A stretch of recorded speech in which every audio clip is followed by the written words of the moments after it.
Hello everyone, welcome to all of you. आज का यह वीडियो उन सभी विद्यार्थियों के लिए बहुत ज़्यादा महत्वपूर्ण है जो कि 2021 की मैट्रिक की परीक्षा में शामिल होने जा रहे हैं। आज हम लोग भारत में राष्ट्रवाद का उदय इस विषय में हम लोग विस्तृत जानकारी प्राप्त करेंगे। और इससे पहले हम लोग यूरोप में राष्ट्रवाद का उदय देख चुके हैं और साथ में हम लोग ये भी जान चुके हैं कि जब यूरोप में राष्ट्रवाद का उदय हुआ तो वहाँ के लोगों के जीवन में क्या परिवर्तन आया, साथ ही साथ पूरे यूरोप देश में क्या परिवर्तन आया। तो आज हम लोग देखेंगे कि भारत में राष्ट्रवाद का जब उदय हुआ तो यहाँ के लोगों के जीवन में क्या परिवर्तन आया और वे कौन कौन से प्रमुख कारण थे जिसके कारण से भारत में राष्ट्रवाद का उदय होता है। तो सबसे पहले हम लोग जानते हैं कि राष्ट्रवाद किसे कहते हैं। तो राष्ट्र के प्रति निष्ठा, उसकी प्रगति और उसके प्रति सभी नियम आदर्शों को बनाए रखने का सिद्धांत को ही राष्ट्रवाद कहते हैं। तो भारत में राष्ट्रवाद के उदय के प्रमुख कारण क्या क्या है, देख लेते हैं। पहला कारण है प्रथम विश्व युद्ध। प्रथम विश्व युद्ध के कारण भी भारत में राष्ट्रवाद के उदय की नींव पड़ती है। तो पहले देख लेते हैं कि वे कौन कौन से कारण थे। तो फर्स्ट कारण है कि विश्व युद्ध के कारण आर्थिक संकट उत्पन्न हो जाता है, रक्षा व्यय में भारी वृद्धि कर दी जाती है, खर्च की भरपाई के लिए कर्ज ले लिए जाते हैं, आय करों में भी वृद्धि कर दी जाती है, कीमतें दुगनी हो जाती है, सीमा शुल्क अधिक कर दिया जाता है तथा देश के कुछ भागों में भी फसल खराब हो जाती है। इस कारण से लोगों के आर्थिक जीवन में बहुत सारी कठिनाइयाँ आती है, जिसके कारण से वे ब्रिटिश गवर्नमेंट के खिलाफ आंदोलन के लिए प्रेरित हो जाते हैं।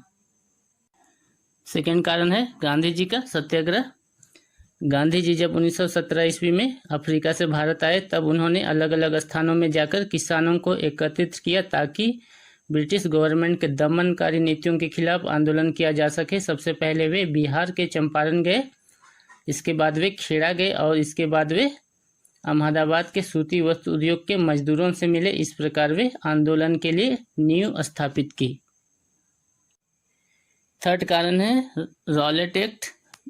रॉलेट एक्ट क्या था यह जान लेते हैं। रॉलेट एक्ट एक कानून था जो कि 1919 में प्रस्तावित किया गया था इंपीरियल लेजिस्लेटिव काउंसिल के द्वारा।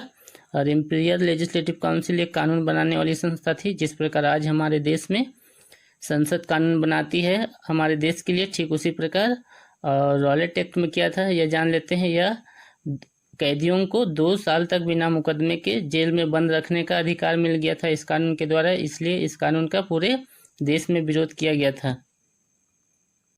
चौथा कारण है जालियांवाला बाग हत्याकांड।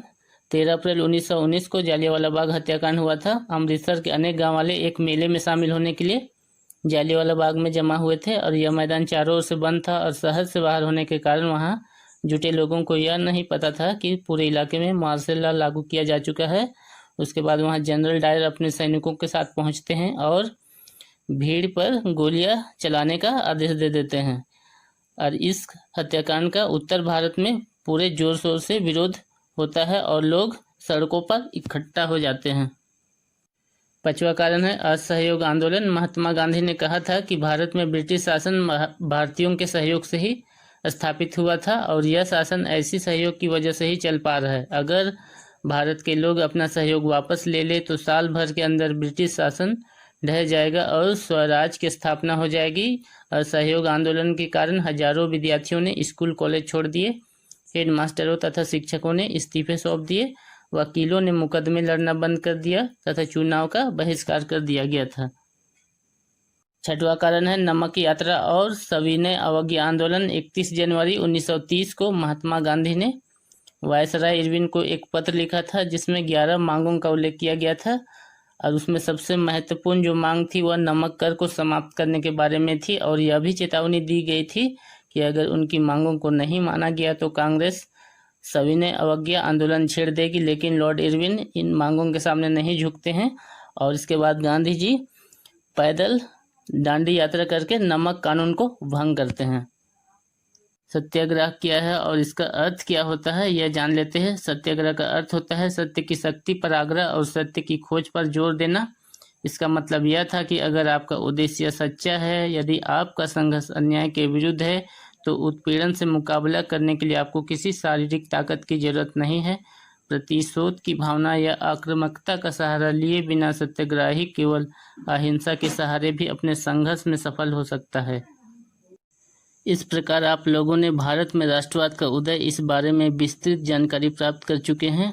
अब इन प्रश्नों का उत्तर देने की कोशिश करते हैं जो कि परीक्षा की दृष्टि से बहुत महत्वपूर्ण है। फर्स्ट क्वेश्चन है कि पहले विश्व युद्ध ने भारत में राष्ट्रीय आंदोलन के विकास में किस प्रकार योगदान दिया। इस विषय में हम लोग पहले विस्तृत जानकारी प्राप्त कर चुके हैं कि प्रथम विश्व युद्ध के कारण देश में आर्थिक समस्या उत्पन्न हो गई, जिसमें प्रमुख थे देश में आर्थिक और राजनीतिक संकट को उत्पन्न होना, रक्षा व्यय में भारी वृद्धि होना, खर्च की भरपाई के लिए दूसरे देशों से कर्ज लेना, आय करों में वृद्धि होना, कीमतों का दुगनी हो जाना, सीमा शुल्क अधिक हो जाना। ये प्रमुख कारण थे जिसके कारण लोगों में ब्रिटिश सरकार के खिलाफ आंदोलन की प्रवृत्ति उत्पन्न हुई, जो कि भारत में राष्ट्रवाद का उत्पन्न का प्रमुख कारण बनी। सेकेंड क्वेश्चन है कि भारत के लोग रॉलेट एक्ट के विरोध में क्यों थे। तो सबसे पहले यह जान लेते हैं कि रॉलेट एक्ट क्या था। यह एक कानून था जिसको 1919 में इंपीरियल लेजिस्लेटिव काउंसिल के द्वारा पास किया गया था। इस कानून में कैदियों को बिना मुकदमा के 2 साल तक जेल में रहने का प्रावधान किया गया था, इसलिए इस कानून का पूरे देश में भारी विरोध किया गया था। थर्ड क्वेश्चन है कि गांधी जी ने असहयोग आंदोलन को वापस लेने का फैसला क्यों किया।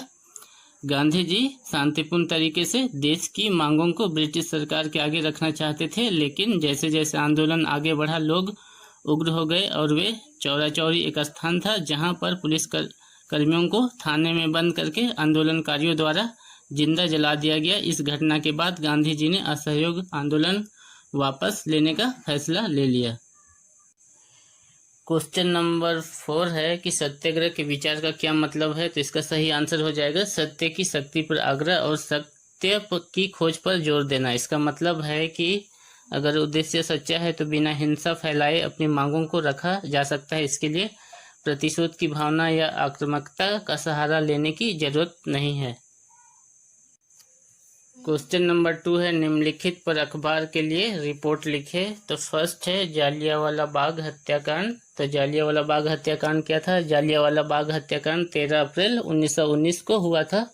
और कहाँ हुआ था ये, अमृतसर में हुआ था, जहाँ अनेक गांव वाले मेले में शामिल होने के लिए मैदान में जमा हुए थे और यह मैदान चारों ओर से बंद था और शहर से बाहर होने के कारण इस बात का पता नहीं था कि पूरे इलाके में मार्शल लॉ लागू किया जा चुका है। और उसके बाद वहां पे जनरल डायर पहुंचते हैं और निहत्थे भीड़ पर गोलियां चलाने के आदेश दे देते हैं और इस हत्याकांड का पूरे देश में पूरे जोर से विरोध किया जाता है। सेकंड है साइमन कमीशन। अब यह जान लेते हैं कि साइमन कमीशन क्या था। तो साइमन कमीशन भारत की संवैधानिक ढांचा तैयार करने के लिए ब्रिटेन के द्वारा 4 सदस्यीय टीम भारत आती है। इसमें टीम के जितने भी सदस्य थे सभी अंग्रेज थे और इस टीम का जो अध्यक्ष था वह था सर जॉन साइमन। इस कारण से जब वे भारत आते हैं तो पूरे देश में साइमन गो बैक नारे के साथ पूरे देश में प्रदर्शन किया जाता है। इस तरह सारे महत्वपूर्ण तथ्य और महत्वपूर्ण क्वेश्चन हम लोगों ने इस वीडियो के माध्यम से पढ़ लिया। अगर ये वीडियो अच्छा लगा हो तो वीडियो को लाइक करें और दोस्तों में शेयर करें और हमारे नेक्स्ट आने वाली वीडियो के लिए हमारे चैनल को सब्सक्राइब करें। इस वीडियो में बस इतना ही, मिलते हैं नेक्स्ट वीडियो में। Thanks for watching.